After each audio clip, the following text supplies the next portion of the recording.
They called her the scrapyard princess of Miller's Creek. When 11-year-old Maya began dragging rusted, bent, and discarded PVC irrigation pipes across the cracked clay of her family's dying farm, the neighbors didn't just smile politely, they laughed out loud. Old Man Henderson, who owned the massive commercial megafarm just across the county line, actually stopped his air-conditioned tractor to point and chuckle, yelling out that she'd have better luck using those broken tubes as pea shooters than saving her father's parched land. The laughter cut deep, but Maya didn't stop. She just wiped the sweat from her forehead, gripped another cracked white plastic pipe, and kept dragging it toward the barren hill.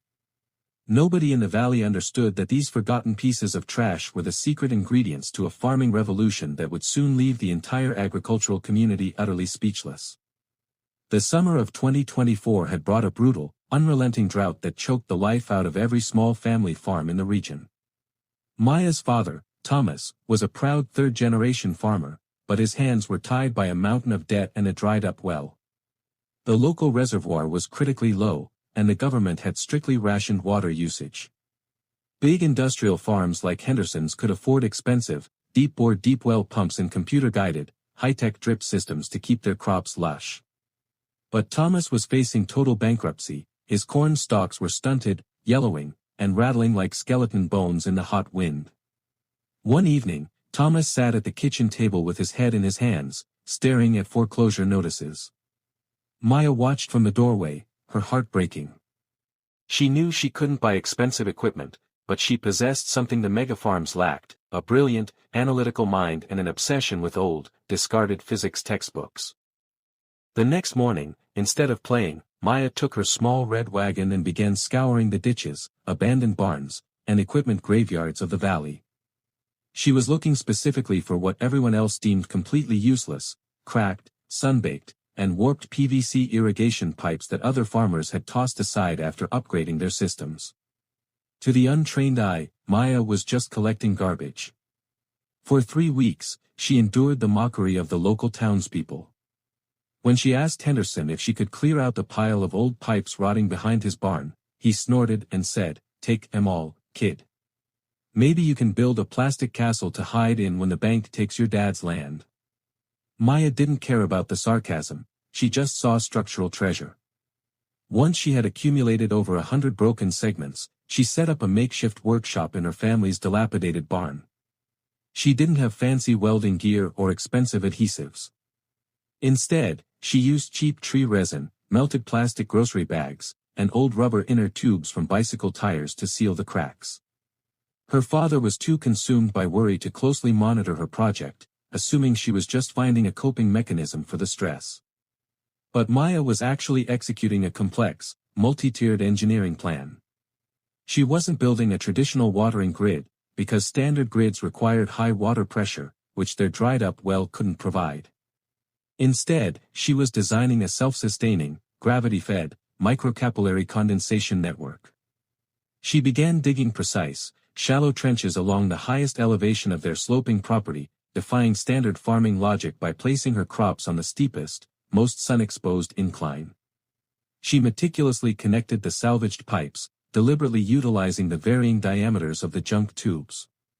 By joining a wider pipe to a narrower one, she created natural pressure differentials based on Venturi principles she had read about in an old schoolbook.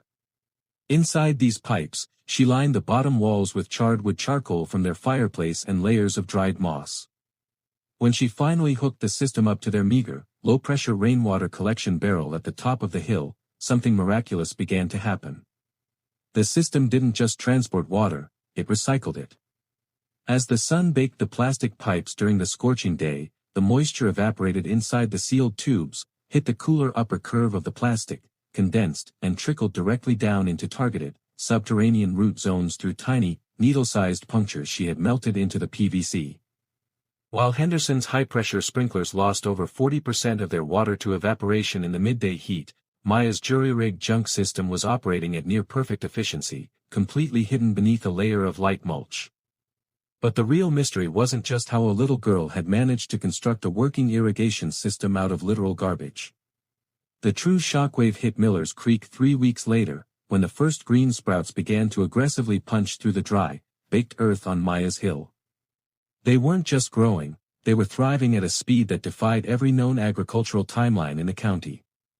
While Henderson's million-dollar, chemically treated fields were struggling to produce pale, withered ears of corn, Maya's patch of land was transforming into a dense, vibrant jungle of deep emerald green. Word spread like wildfire through the small farming community. Neighbors who had openly mocked her just a month prior were now parking their pickup trucks along the dirt road, staring through binoculars in absolute disbelief. How could a system made of cracked, taped-together trash produce a crop yield that looked healthier than anything grown by corporate agricultural technology? What was Maya hiding inside those warped white tubes that gave her plants such an unnatural, explosive advantage? Old man Henderson couldn't sleep at night, consumed by a mixture of jealousy and sheer confusion. He knew that if a broke 11-year-old girl had cracked the secret to surviving the worst drought in a century using nothing but junk, his entire commercial empire was going to look foolish. He decided he had to see the secret for himself, setting off a chain of events that would change the valley forever. If you are sitting there wondering how a child could outsmart a multi-million-dollar farming operation, you are not alone. Pause the video right now and drop a comment below. Do you think Maya's father should sell this incredible invention to a big corporation to save his farm, or keep it a secret to help the local independent farmers? I read every single comment, and I want to see your theories.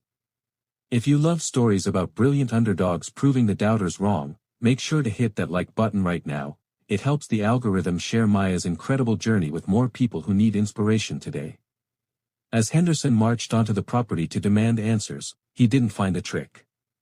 He found a massive, lush harvest of premium heirloom crops that were worth 10 times the value of his own failing fields, all kept alive by the very pipes he had thrown away.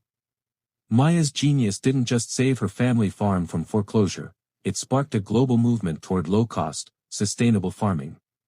If you want to see exactly how Maya's brilliant invention shook the entire agricultural world and how she finally dealt with the man who laughed at her, make sure to subscribe to the channel and turn on all notifications.